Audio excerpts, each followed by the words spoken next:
Hey, thanks for joining. New Year's Day here in America, January 1st, very early in the morning. I can still hear the fireworks going off. No, those are gunshots. But anyway, what I'm looking for are BYD's December sales so we can wrap up the year for them to see how they do. 4 million vehicles was going to be no problem. They should easily surpass that. Can they beat Tesla for battery electric sales in Q4?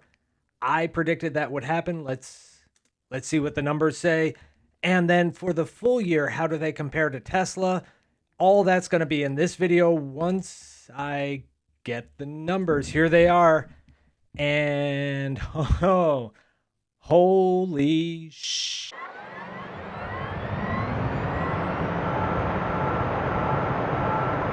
Did BYD sell more than 4 million vehicles for the year?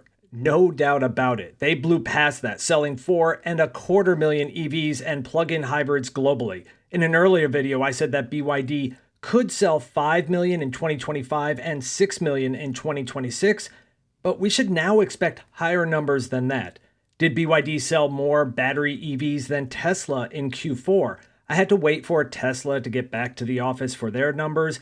Yes, they did, and it wasn't even close. BYD sold about 100,000 more battery electrics than Tesla did globally in Q4.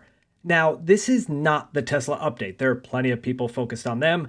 Tesla had its best quarter ever, but for the year, 2024 was down a little bit from 2023, so no growth. BYD, no such problems. They're a grower, not a shower. So how did they do for the full year versus Tesla? Looking at only passenger battery electrics, BYD fell 24,000 units short of Tesla. That's much better than I expected. However, I do not include BYD commercial vehicles in that number, and Tesla does include the limited sales of its semi-truck in the other sales number. If we include BYD commercial trucks, which as far as I can see are only battery electrics, no plug-in hybrids, they fall only 2,459 vehicles short of Tesla. Again, I'm only looking at the battery electric models for BYD. It's close, but no cigar. Looking forward to 2025, Q1 is always a bit of a letdown in China. Sales get pulled ahead into Q4, and with the Chinese New Year's, it gives car sales a much-needed vacation. Tesla is likely to announce a refreshed Model Y for sale in China in Q1, so sales will get a much-needed boost.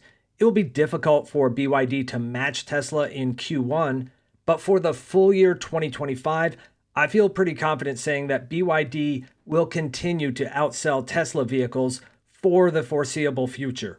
Next year, BYD will have added production capacity in Hungary. This plant was originally announced in 2023, and they said it would start production in about 3 years. In China, that's ridiculously slow. Things move fast there, but in Hungary, they were at least able to beat that estimate. BYD executive Stella Lee now says that production will start at the end of 2025. They also confirmed that they will manufacture their most popular battery EV models there, the Dolphin and the Atto 3. They're roughly ID3 and ID4 sized. They're competitive products, although a little bit behind on DC fast charging speeds. Maybe some new, faster charging Blade batteries would help.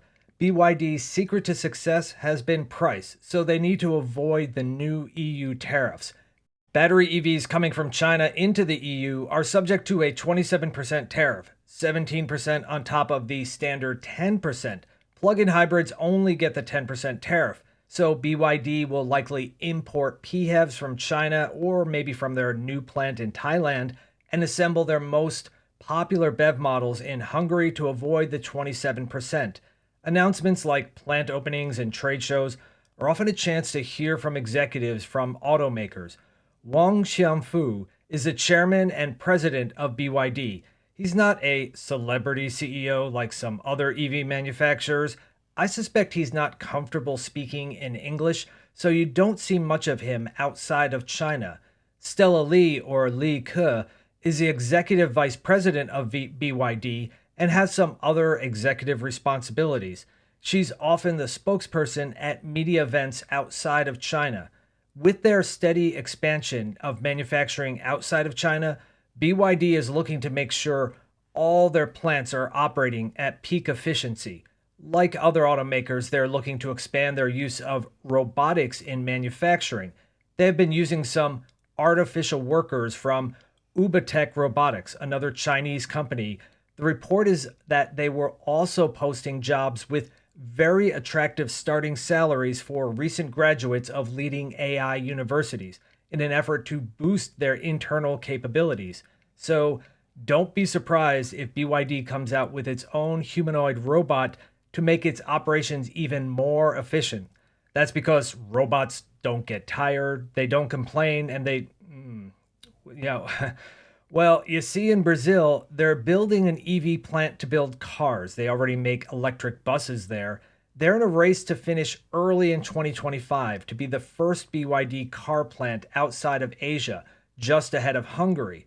Reports are that a Chinese contractor hired by BYD has been accused by the Brazilian government of human trafficking by importing workers from outside the region and then forcing them to work long hours and live in terrible conditions. BYD says that they're cooperating with the Brazilian authorities, but also that this is a bit of a smear campaign against a foreign company. Whatever the facts may be, they need to deal with this situation as best they can. On a positive side, in Brazil, BYD is nearing completion of a long delayed monorail project. BYD also makes rail transit systems that run on electricity. It was supposed to be done a decade ago, but it looks like the project is finally back on track.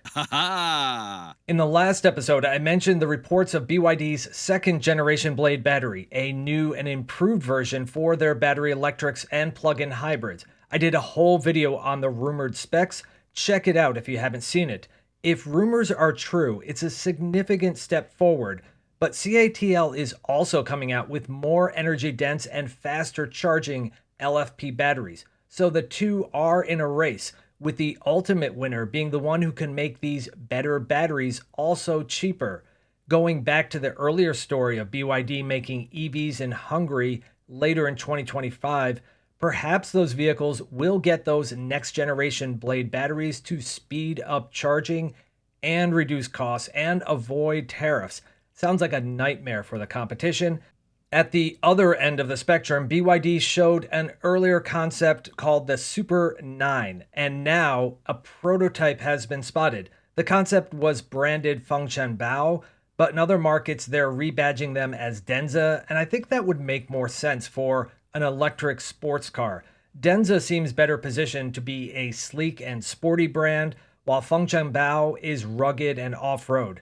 Perhaps we'll see this vehicle at the Shanghai Auto Show at the end of April. BYD full year financials won't come out until late March. In the next episode, I'll go over what we know of Q4 financials. So for this month, I'll skip the financial section and just say thank you for watching. And I want to let you know that I'm off to CES in Las Vegas next week, where I'm gonna, nope, I don't do that. I'm going to visit a small display in the corner of the North Hall and talk to BYD, who apparently will display their batteries.